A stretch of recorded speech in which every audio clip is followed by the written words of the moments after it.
This is the mat that started my love affair with inked gaming and printed mats. It's the same mat as I had the Appa Hockey printed on. It is a 24 inch by 14 inch or 61 centimeter by 35.5 centimeter, and it has spaces for all your hockey blast cards, just like the one I kind of ripped off the idea, and you can mark which line is on the ice. It was a fantastic visual aid that I really appreciate, and it really enhances my gameplay. So that's why for almost every single game that I own now, I've designed a mat and had it printed. Thanks Al Wilson and Play.com for your inspiration. This is the first game mat I ever designed in Photoshop and had printed by Inked Gaming. It's for Strat-o-Matic. I sized the board to fit all the components. The cards fit perfectly on the game board itself.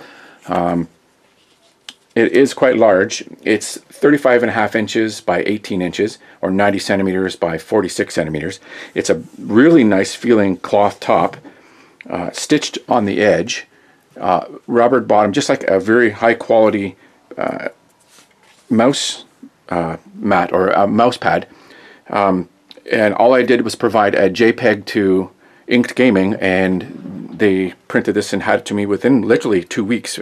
On the game mat, I just put on a couple the old NHL logos, my own creations for teams that I've made up with the Hockey Heroes and Hockey Hall of Fame set, and the current NHL logos.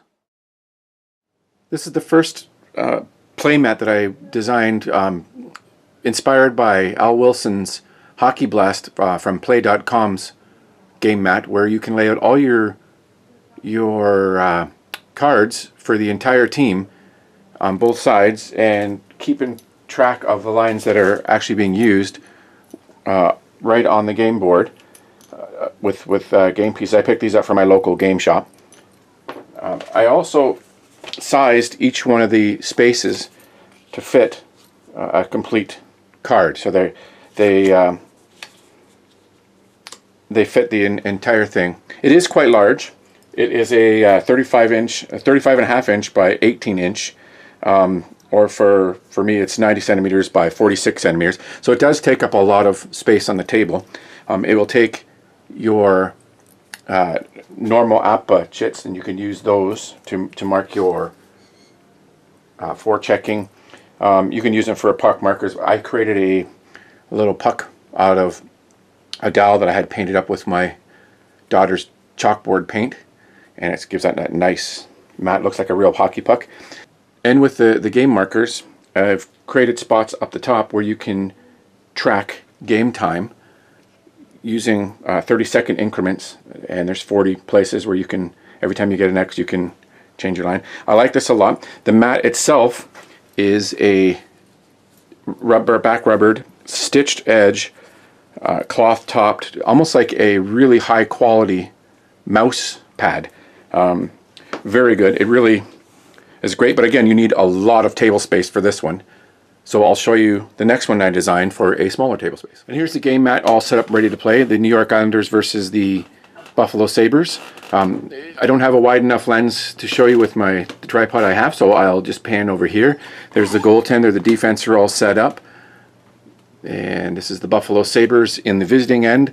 I have Donnie Edwards here in goal. I met him and got some personal tutelage from him in hockey school back in the late 70s, early 80s, and really nice guy. I know Dominic Hasek was a better goaltender, but I prefer Edwards. This is the second game mat I had designed and had printed out by Inked Gaming. I designed it because I don't always have a large space to play in, so this will fit on a nice small table, a coffee table, what have you. It only does fit one team. Again, I've chose the home and the visiting side. I did size it to fit Appa cards exactly. I also like that you can still use my game provided markers for the circles I provided, and I really love the visual clock. So again, the 30-second increments all the way down, so there's 40 spaces. This one is a lot smaller. It's 24 inches by 14 inches, or 61 centimeters by 35.5 centimeters. It's not the edges aren't stitched. It is the same kind of material with a nice rubber backing, nice cloth top. The image softened a little bit once it was printed, but that's a-okay. It still looks great. And I know it looks a little bit squished. That's because I took the old rink and I just squished it to fit this space. This one here it is like a very, very, very good quality mouse mat as well. And it doesn't have a memory, so you can roll it up. I keep them in little game mat keepers just to keep them fresh and clean. And when you unroll it, it doesn't have a memory. It lays flat. It's a quite good quality mat.